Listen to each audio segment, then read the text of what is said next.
As often before we begin, I just want to take a moment and let you know this episode may meet you in a quiet space, the one where you maybe have stopped trusting yourself. So if you're still learning to listen and hear your own voice again, or if you second guess what you're feeling, or if you're afraid of that inner compass that might still be broken, this conversation is especially for you. You don't have to force anything. You just have to be here. So, when trust is broken in a relationship, it's devastating. But when trust is broken within yourself, you start to feel like you can't even walk upright anymore, right? Because who do you lean on when you don't even believe your own gut feelings? Or what do you follow when your instincts feel suspect?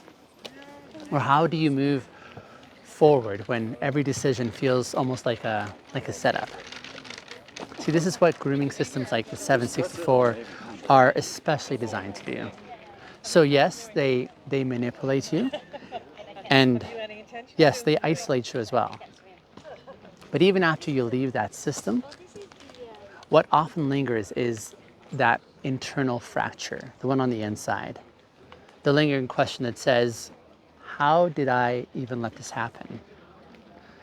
I mean, it's a question that most likely will eat you from the inside. And it wraps up every future choice in the context of fear. And it turns your intuition into this kind of courtroom of sorts, and it turns your voice into a whisper. And that silence is what 764 really counts on, because even when they're not in the room, they've trained you to doubt yourself. See, they don't need to control you anymore. The doubt itself is what does that for them. But here's what they didn't count on though. They most likely did not count on you choosing to rebuild or you choosing to come back to yourself. They didn't count on you choosing to walk again, even if that is like a slow progression, even if it's shaky and uncertain. But that choice, that's where self-trust can begin again. So let me name something challenging. You will not rebuild self-trust overnight. This is not a light switch, right? It's not a 5-step plan. It's what this is it's a practice. And that practice starts with naming what broke it in the first place. And for many of us, that break didn't happen all at once. It happened slowly and in the small moments, right? The moment that you maybe silenced your instincts just to keep the peace, or the moment that you talked yourself out of something that didn't really feel right, or maybe the moment that you let someone else define your reality, or the moment that you stopped saying, I don't know why, but this feels off. See, the moment that you traded your inner knowing for an outer approval, each of those moments pulled you a little bit further from your own voice. Until one day, the silence inside of you wasn't stillness, it was absence. And now you stopped trusting your gut because your gut was overruled too many times. See, that's not weakness, that's conditioning. And naming that can be your first act of self-loyalty, right?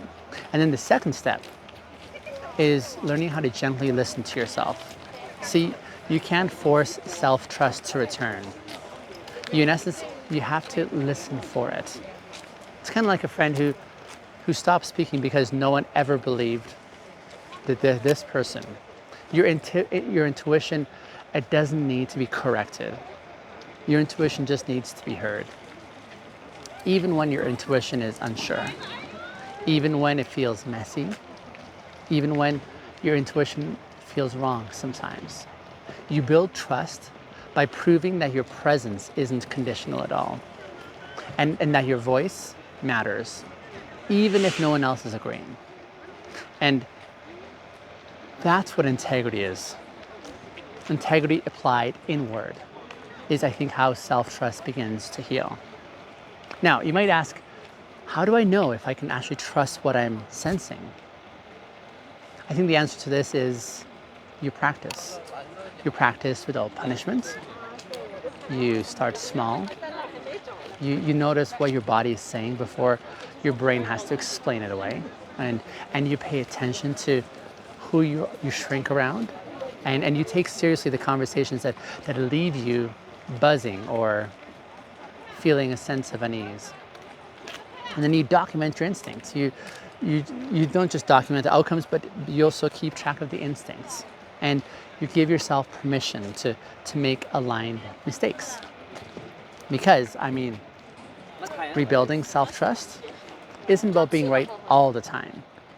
No, it's more about knowing that right or wrong, you're not going to abandon yourself anymore. Even if you're messing up along the way. Even if you get it wrong, incorrect.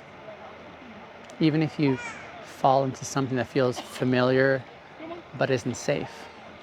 So you stop punishing yourself and you return, you reflect, you repair. See, that's what 764 never expected. They in essence, they built a system that was designed to break your compass at least once, right? Hoping that would be forever. But what they didn't anticipate was what happens when you stop blaming yourself and then you start returning to yourself. So here's something sacred that I want to say directly to you. The fact that you're here means your self-trust was never fully broken. It perhaps just got buried along the way. It got buried beneath the scripts and the shame and the overthinking, and here you are, you're still here. Your voice, your wisdom, your knowing, the part of you that knew something was off all along, she never died. She just got quiet. But now she's waking up. Maybe not all at once, and maybe not loudly, but she's waking up. It may not be consistent yet, but that voice is speaking again, and your job isn't to fix that voice. It's just to stay aware and present with that voice. So there's no more ghosting your own insights, right? There's no more gaslighting your gut instincts. There's no more editing yourself to match someone else's comfort. You know what you know. And now, you get to live like it actually matters. This is what we do in response to the 764's impact. We name the fracture, we hold the silence, and then together we rebuild. Not to become who we were before, but more so to become people who can't be broken the same way again. Because now we trust ourselves to listen sooner and to speak earlier and to stay aligned, especially when it's unpopular. That's what makes you unusable to manipulation. Your self-trust isn't their playground anymore. It's your playground now. Like, this space is going to be your compass, and it'll be your anchor, your shield. And if today's episode, like as you're listening, if it gave you like one thread of what that compass could look like when you get it back, please join me again tomorrow's episode, where I'm going to be talking about something just as sacred, and that is how to find safe belonging. Because even when you trust yourself again, you're still going to need people. But not just any people, no. You're going to need people who don't require you to shrink, to stay included. So tomorrow we'll explore what it means to belong without any betrayal, and how to recognize safety, not just by who sees you, but by who actually lets you stay whole when they do see you. But until then, my dear listener, practice speaking gently to your instincts. Follow those small nudges and treat your voice like it matters, because it does. Thanks for listening. I'll see you in tomorrow's episode.